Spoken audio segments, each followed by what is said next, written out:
मेरे प्यारे दोस्तों, कैसे हैं आप लोग। मैं आशा करता हूं आप बिल्कुल मस्त होंगे और स्वस्थ होंगे। दोस्तों, आज के इस वीडियो में हम ऐसे इन्वेस्टमेंट स्ट्रेटजी की बात करने वाले हैं जिसमें आप हर महीने अपने पैसे को एसआईपी की मदद से म्यूचुअल फंड में इन्वेस्टमेंट करेंगे और जब आपका वो अमाउंट काफी बड़ा बन जाएगा तब आप उस अमाउंट की मदद से आप मंथली पेंशन ले सकते हैं। यानी कि आज के इस वीडियो का हमारा टॉपिक ये है कि आप कुछ सालों तक अपने पैसे को म्यूचुअल फंड में एसआईपी के माध्यम से इन्वेस्टमेंट करेंगे और जब आपका फाइनल वैल्यू काफी बड़ा बन जाएगा तब आप उस फाइनल वैल्यू की मदद से हर महीने मंथली पेंशन ले सकते हैं। यानी कि एसडब्ल्यूपी प्लान आप उसी फंड के ऊपर कर सकते हैं। तो आज के इस वीडियो में मैं आपको एक ऐसा म्यूचुअल फंड का एक फंड बताने वाला हूं जिसमें आप अपनी एसआईपी भी कर सकते हैं और फ्यूचर में आप उसी फंड के अंदर आप अपनी एसडब्ल्यूपी प्लान की शुरुआत कर सकते हैं। वहां से आप रेगुलर मंथली इनकम जनरेट कर सकते हैं। तो इस चीज को लास्ट तक देखने के लिए और लास्ट तक इस चीज को आप समझने के लिए आप इस वीडियो को शुरू से लेकर लास्ट तक ध्यान से देखिए, तभी आप एसआईपी से एसडब्ल्यूपी तक आप सारी चीजों को आप समझ पाएंगे। इधर मैं आपको पूरा कैलकुलेशन करके दिखाऊंगा जिसके अंदर आपको एसआईपी की शुरुआत से लेकर के एसडब्ल्यूपी पेंशन प्लान तक की सारी कैलकुलेशन मैं आपको करके बताऊंगा। फिर मैं लास्ट में आपको फंड बताऊंगा कि कौन ऐसा फंड है जिसमें आप एसआईपी भी कीजिएगा और लास्ट में वहां से आप एसडब्ल्यूपी प्लान के माध्यम से आप वहां से मंथली पेंशन भी जनरेट कर सकते हैं। तो चलिए बिना देर किए हुए हम अपने इस वीडियो को शुरू करते हैं और लास्ट का आप फाइनल वैल्यू एसआईपी का और एसडब्ल्यूपी का देखे बगैर आप इस वीडियो को स्किप नहीं कीजिएगा। आप जब देखेंगे इसके लास्ट के फाइनल वैल्यू को दोनों को तो आप देख करके चौंक जाएंगे। तो चलिए बिना देर किए हुए हम अपने इस वीडियो को शुरू करते हैं। सबसे पहले जो हम बात करने वाले हैं वो हम बात करेंगे एसआईपी की, यानी कि हम एक सिस्टम के तहत अपने पैसे को इन्वेस्टमेंट करेंगे। एसआईपी अमाउंट यहाँ पे आपको जो है वो अपने पैसे को इन्वेस्टमेंट करना पड़ेगा जो कि आप हर महीना करते हैं। मान लीजिए कि आप हर मंथ अपने पैसे को इन्वेस्टमेंट करते हैं, वो आपका अमाउंट 5,000 रुपए है। एग्जाम्पल में मैं आपको समझाने की कोशिश कर रहा हूं। एसआईपी से शुरू करके मैं आपको एसडब्ल्यू तक की सारी जानकारी मैं आपको बताऊंगा। एसडब्ल्यूपी की मैं थोड़ी जानकारी और बेहतर तरीके से आपको समझाने की कोशिश करूंगा। एसआईपी अमाउंट आप करते हैं मात्र 5,000 रुपए की हर महीने। मान लीजिए इसकी ड्यूरेशन जो है वो आप अपने हिसाब से सेट करते हैं जितना तक का आपका गोल है। मान लीजिए आप ड्यूरेशन जो है वो 10 सालों का रखते हैं कि 10 साल तक हम एसआईपी करेंगे और 10 साल के बाद हम अपने एसडब्ल्यूपी प्लान के माध्यम से वहां से मंथली पेंशन जो है वो हम लेंगे। आइए ड्यूरेशन के बाद हम बात कर लेते हैं रिटर्न्स की। रिटर्न्स की मदद से हमारा जो कैलकुलेशन है वो काफी क्लियर हो जाएगा। अभी जो मैं फंड आपको बताने वाला हूं जिसके माध्यम से आप एसआईपी और एसडब्ल्यूपी दोनों चीज को अचीव कर सकते हैं, वो फंड पास्ट परफॉर्मेंस में जो उसका ऑल ओवर रिटर्न्स है वो 21% का ऑल ओवर रिटर्न्स उस फंड ने लोगों को बनाकर दिया है। लेकिन यहाँ पे हम कैलकुलेशन कर रहे हैं, फ्यूचर में कुछ भी हो सकता है। 21% से ज्यादा का भी हमें रिटर्न्स मिल सकता है और कम भी मिल सकता है, लेकिन पास्ट में आपको ऑल ओवर रिटर्न्स जो है वो 21% का मिला है। यहाँ पे थोड़ा हम कम लेकर के चलेंगे जिससे आपका जो फ्यूचर में अगर उतना भी मिले तो आपके लिए बेहतर हो, आपका जो ज्यादा ख्वाहिश ना बढ़ पाए। रिटर्न जो हम लेकर चलेंगे वो यहाँ पे हम मात्र 18% का रिटर्न लेके चलेंगे। 21% हमें ऑल ओवर मिला है लेकिन हम 18% लेके चले हैं। 3% हम कम लेकर चल रहे हैं जिससे हमें फ्यूचर में काफी अच्छा रिजल्ट जो है वो हमें देखने को मिले। अब हम बात करते हैं इन्वेस्टमेंट अमाउंट की कि आपका इन्वेस्टमेंट अमाउंट कितना बन जाता है। जो आप 5,000 रुपए 10 सालों तक इन्वेस्टमेंट करेंगे वो अमाउंट आपका कितना बन जाएगा। फिर लास्ट में हम बात करेंगे एसआईपी के लिए फाइनल वैल्यू की कि हमारा जो फाइनल वैल्यू 5,000 का वो कितना बन जाएगा। इन्वेस्टमेंट अमाउंट की अगर हम बात करें तो जो आपका 5,000 रुपए 10 साल में जो जमा होगा वो आपका 6 लाख रुपए जो है वो आपको जमा हो जाएगा। और फाइनल वैल्यू की अगर मैं बात करूं तो यहां से आपको जो फाइनल वैल्यू देखने को मिलेगा वो आपको 16,81,000 रुपए देखने को मिलेगा।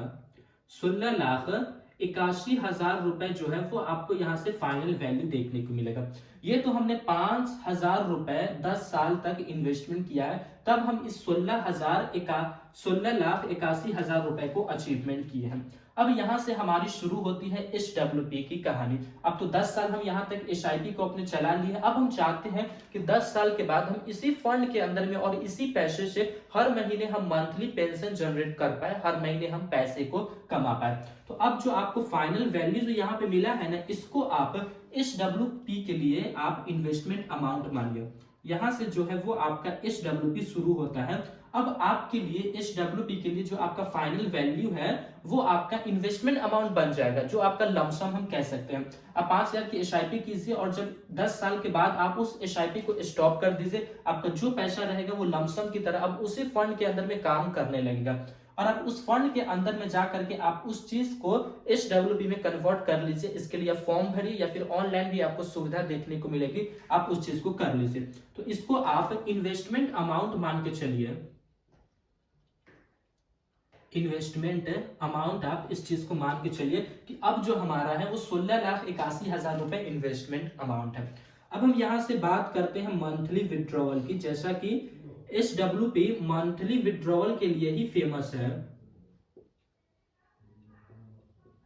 मंथली विड्रॉवल की अब हम बात करेंगे कि कितना हम यहां से अपने पैसे को मंथली विड्रॉवल कर सकते हैं। अगर आपको यहाँ पे 18% का रिटर्न्स मिला है ना, पहले हम यहाँ पे SWP के लिए रिटर्न्स को हम जो है वो फिक्स कर लेते हैं, फिर उसके बाद हम आगे का कैलकुलेशन जो है वो हम करेंगे। रिटर्न्स आप मान के चलिए यहाँ पे 18, हमने ऑल ओवर रिटर्न से 3% यहाँ पे कम लेकर चले हैं, लेकिन यहाँ पे हम 5% कम लेकर के चलेंगे, यानी कि मात्र हम यहाँ पे 16% का रिटर्न्स लेके चलेंगे कि हम SWP कर रहे हैं, हमें 16% का रिटर्न्स मिल जा रहा है बड़ी आसानी से, इतना हम लेके चलेंगे। लेकिन आपको 21% के आसपास ही देखने को मिलेगा। ये एक एग्जाम्पल के लिए मैं आपको समझा रहा हूँ। अगर आपको 16% से रिटर्न्स आपको मिलता है ना, तो आप 16,81,000 रुपए आपका इन्वेस्टमेंट अमाउंट के तौर पे है, तो आप वहां से 15,000 रुपए हर महीने विड्रॉवल कर सकते हैं। बहुत ही आसानी से आप 15,000 विड्रॉवल कर सकते हैं, क्योंकि मैंने 16% के मुताबिक से ये कैलकुलेशन किया है। अगर आप 18% से करेंगे तो और आपका ये अमाउंट बढ़ जाएगा, लेकिन हम अच्छी चीज आपको बता रहे हैं ताकि आपको फ्यूचर में कोई धोखा ना मिले, जिस वजह से हम रिटर्न्स को काफी कम लेकर के चले हैं।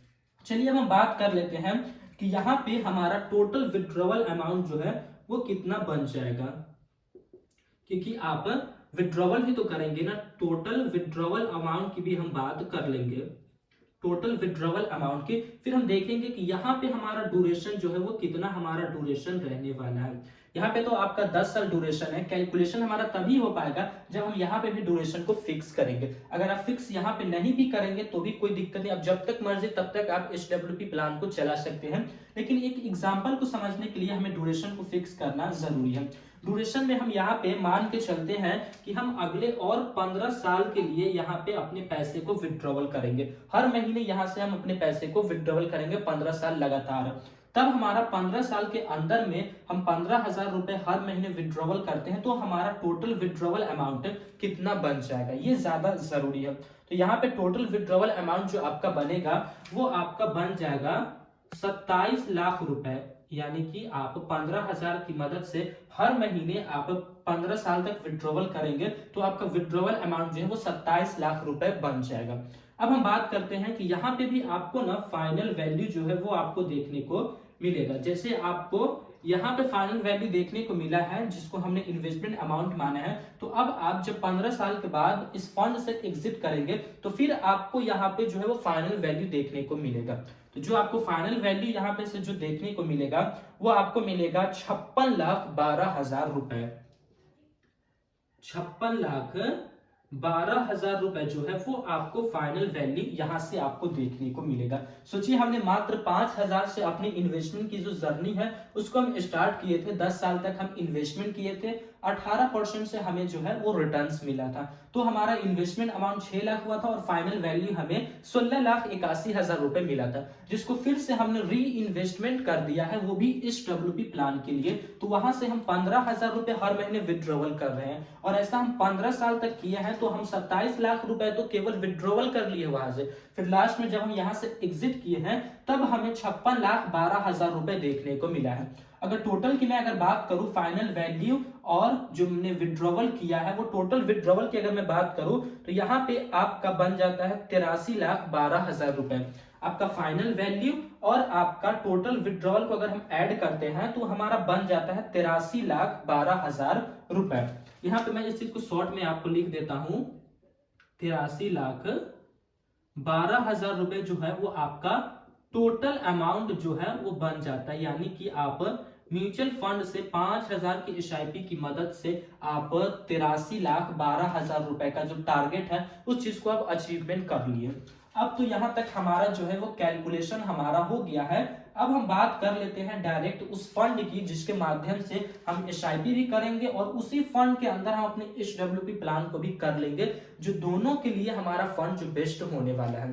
तो मैं जो आपको फंड बताने वाला हूं वो फंड हमारा एक एसबीआई का फंड होने वाला है, यानी कि स्टेट बैंक ऑफ इंडिया का, जो कि स्टेट बैंक अगर हम देखें किसके अंदर में आता है तो ये हमारे गवर्नमेंट के अंदर में आता है। तो ये इसका फंड होने वाला है, एसबीआई का फंड होने वाला है। आइए हम बात कर लेते हैं अब डायरेक्ट फंड की। तो उस फंड का नाम है एसबीआई कॉन्ट्रा फंड। तो सिंपली उस चीज को हम यहाँ पे लिखते हैं, एसबीआई कॉन्ट्रा फंड। यही वो फंड है जिसके माध्यम से आप 5,000 की एसआईपी भी शुरू कीजिए और फ्यूचर में आप वहां से एसडब्ल्यूपी प्लान की भी शुरुआत कर सकते हैं। आइए हम इस फंड के बारे में थोड़ा बेसिक जानकारी मैं आपको देता हूं, जिससे आपको इस फंड के अंदर क्या क्या चीजें आपको देखने को मिलती है वो सभी चीज आपको क्लियर हो जाएगा। सबसे पहले हम बात करेंगे इसके टोटल स्टॉक्स की। स्टॉक्स कहने का मतलब ये हुआ कि इस फंड में आप अपने पैसे को इन्वेस्टमेंट कर रहे हैं तो ये पैसा जो है वो आपका कितने कंपनी के अंदर में जा रहा है। तो जो टोटल स्टॉक्स की जो नंबर्स है वो है 86 कंपनी, यानी कि 86 कंपनी के अंदर में आपका पैसा जो है वो इस फंड के माध्यम से इन्वेस्टमेंट हो रहा है। अब हम बात करेंगे टोटल सेक्टर्स की। सेक्टर्स कहने का मतलब हुआ कि इतने कंपनी में तो हमारा पैसा जा रहा है, लेकिन कैसी कैसी कंपनी के अंदर में जा रहा है उस चीज को जो हम देखेंगे वो हम सेक्टर के अंदर में देखेंगे, जो कि काफी अलग अलग तरह के होते हैं। फाइनेंशियल सेक्टर भी होते हैं, एनर्जी सेक्टर भी होते हैं, टेक्नोलॉजी सेक्टर भी होते हैं और रियल एस्टेट सेक्टर भी होते हैं। इसी तरह से अलग अलग कई प्रकार के सेक्टर्स हैं। तो सेक्टर्स की अगर हम बात करें तो यहाँ पे जो अमाउंट जो हम नंबर्स है वो 10 सेक्टर्स में आपका पैसा इन्वेस्टमेंट होगा और 10 सेक्टर्स में सबसे ज्यादा जो आपका पैसा इन्वेस्टमेंट होगा वो आपका पैसा फाइनेंशियल सर्विस, जिसको हम बैंक बोलते हैं, जो कि फाइनेंशियल प्रोवाइड हमें करती है। तो आपका जो सबसे ज्यादा पैसा जाएगा सेक्टर्स के अंदर में वो बैंक्स के अंदर में आपका पैसा इन्वेस्टमेंट होगा।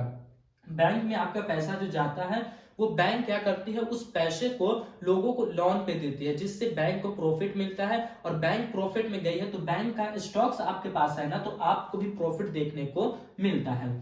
चलिए ये हो गई टोटल स्टॉक्स और टोटल सेक्टर्स की बात। अब हम बात कर लेते हैं इसके रिटर्न्स की, कि कितना का रिटर्न्स इस फंड ने लोगों को बना करके दिया है।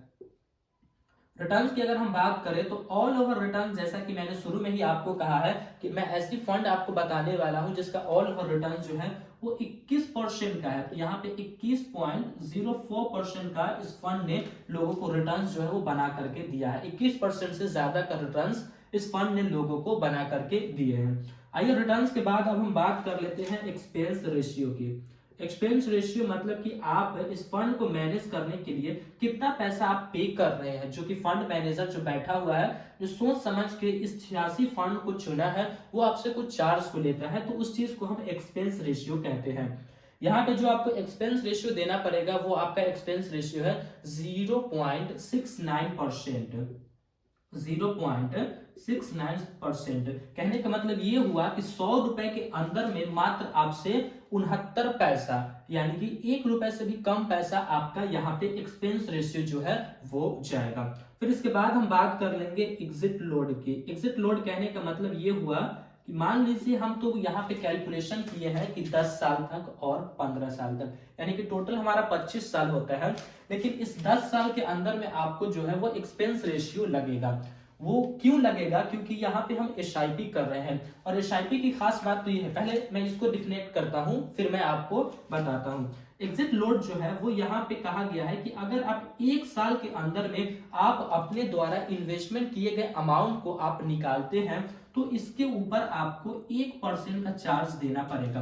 मान लीजिए आपने यहाँ पे टोटल पैसा जो है वो आपका 10 साल के अंदर में फाइनल वैल्यू 16,81,000 हुआ है ना, तो इसका जो 1% बनता है वो बन जाता है 1%। आप कैलकुलेशन कर लीजिएगा, वो आपको यहां से जो है वो पे करना पड़ता है। 10 लाख के अंदर में आपको 10,000 रुपए हो गए, ठीक है, और फिर 6,000 यानी कि 16,000 रुपए जो है वो आपको यहाँ पे पे करना पड़ता है। और देखिए यहाँ पे ऐसा नहीं कि आपको पूरा पैसा पे करना पड़ेगा। एसआईपी अगर आप किए हैं ना, तो एसआईपी में क्या होता है कि हम हर महीने अपने पैसे को इन्वेस्टमेंट करते हैं, और हर महीने जो हम पैसे को इन्वेस्टमेंट करते हैं वो लगातार हमारा होते जाता है। और यहाँ पे ये कह ये रहा है कि 1 साल के अंदर में आप विड्रॉवल करेंगे अपने पैसे को, तो 1% का आपको चार्ज जो है वो लगेगा। ऐसा ना कीजिए आप। लेकिन अगर आप मान लीजिए आपको कभी बीच में पैसे की जरूरत पड़ जाती है, आप जब अपने पैसे को यहाँ से विड्रॉवल करेंगे, तब आपको इतना का चार्ज जो है वो आपको पे करना पड़ेगा। 1% जो भी आपका अमाउंट रहेगा,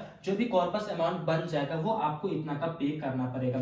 कहने का मतलब ये है कि अगर आपका 1 लाख रुपए जमा है, तो 1 लाख रुपए के अंदर में आपका जो है वो 1,000 रुपए जो है वो आपको वहां पे देना पड़ जाएगा। और यहाँ पे 16 लाख है ना, तो 10 लाख का तो हो गया 10,000, और 6 लाख का हो गया 6,000, यानी कि 16,000 रुपए जो है वो आपको वहां पे एग्जिट लोड के तौर पे करना पड़ जाएगा अगर आप बीच में कहीं पे अपने पैसे को विड्रॉवल करते हैं तब। मैंने एग्जांपल बताया है, केवल आपको 1 साल का ही लिया जाएगा, उससे ज्यादा का आपको नहीं लिया जाएगा।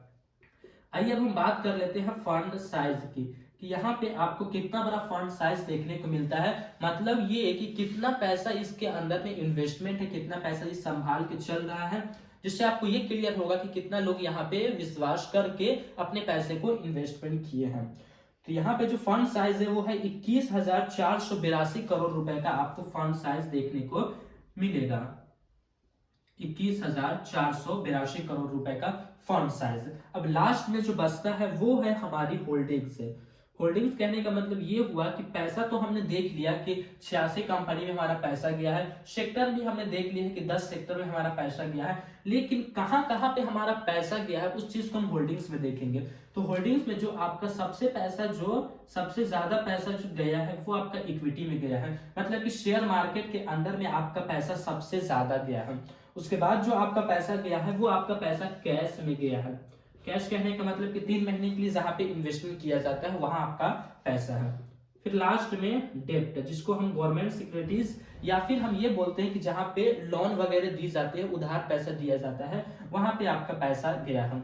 इक्विटी की बात करें तो यहाँ पे 86.28% जो आप पैसा इन्वेस्टमेंट करेंगे वो आपका शेयर मार्केट में लग जाएगा। कैश की बात करें तो यहाँ पे आपका पैसा जो जाएगा वो आपका पैसा जाएगा 12.70% जो पैसा रहेगा वो आपका कैश में चला जाएगा। बाकी जो पैसा आपका बचता है 1.02%, यानी कि बिल्कुल ना के बराबर जो आपका पैसा है वो गवर्नमेंट सिक्योरिटीज या फिर ये क्या है कि जहां पे उधार पैसे दिए जाते हैं वहां पे आपका पैसा लगा है। तो ये वो फंड है जिसके अंदर आप अपनी एसआईपी की भी शुरुआत कर सकते हैं और एसडब्ल्यूपी प्लान की भी शुरुआत कर सकते हैं। ये एक बहुत अच्छा टॉपिक मैंने चुना है आपके लिए, कि अगर आप चाहते हैं कि आपके पास कोई पैसा नहीं है, आप हर महीने एक छोटा छोटा अमाउंट, कुछ भी आप अमाउंट अपना फिक्स कर लीजिए। यहाँ पे एग्जांपल मैं 5,000 लेके चला हूँ, कुछ भी फिक्स कीजिए और उस पैसे को लगातार यहाँ पे 10 साल है, 10 साल ही मान के चलिए, आप इन्वेस्टमेंट कीजिए एसआईपी की मदद से। और जब आपका अमाउंट काफी बड़ा अमाउंट बन जाए तो उसकी मदद से आप एसडब्ल्यूपी प्लान कर दीजिए और वहां से आप मंथली पेंशन लेना शुरू कर दीजिए। बैठे बिठाए आपको वहां से पेंशन मिलता रहेगा। और जब आप उस फंड से एग्जिट करेंगे तो देख सकते हैं कि आपको यहाँ पे इतना ज्यादा आपका अमाउंट जो है वो बन जाएगा 56,12,000, जैसा कि 5,000 से केवल आप इतना को अचीवमेंट कर लिए हैं। टोटल की बात करें तो 83,12,000 रुपए आप अचीवमेंट कर लिए हैं। बाकी दोस्तों ये वीडियो कोई सजेशनल वीडियोस नहीं है, ये वीडियोस ओनली एजुकेशनल पर्पस के लिए बनाई गई है। बाकी आप जब भी इन्वेस्टमेंट करें तो अपने खुद के बलबूते पे और काफी अच्छे तरीके से रिसर्च करके आप अपने पैसे को इन्वेस्टमेंट करें। पैसा आपका है, इसीलिए ख्याल आपको खुद ही रखना पड़ेगा। मैं तो आपको एक अच्छी सी जानकारी दे रहा हूं जिससे आप इन्वेस्टमेंट करने के लिए तैयार हो और इन्वेस्टमेंट की पावर को आप समझे। बाकी दोस्तों ये वीडियो आपको कैसी लगी है कमेंट में आप जरूर बताइएगा। और आपका अगर कोई क्वेश्चन होगा म्यूचुअल फंड से जुड़ा हुआ तो उस क्वेश्चन को आप इस वीडियो के नीचे कमेंट कीजिएगा। मैं कोशिश करूंगा कि उसके ऊपर मैं आपको वीडियोस बना करके दूं। बाकी फिर मिलेंगे दोस्तों एक नए वीडियो में, तब तक के लिए जय हिंद जय भारत। अल्लाह पाक आपको सलामत रखे और आप हमारी वीडियोस को इसी तरह देखते रहें।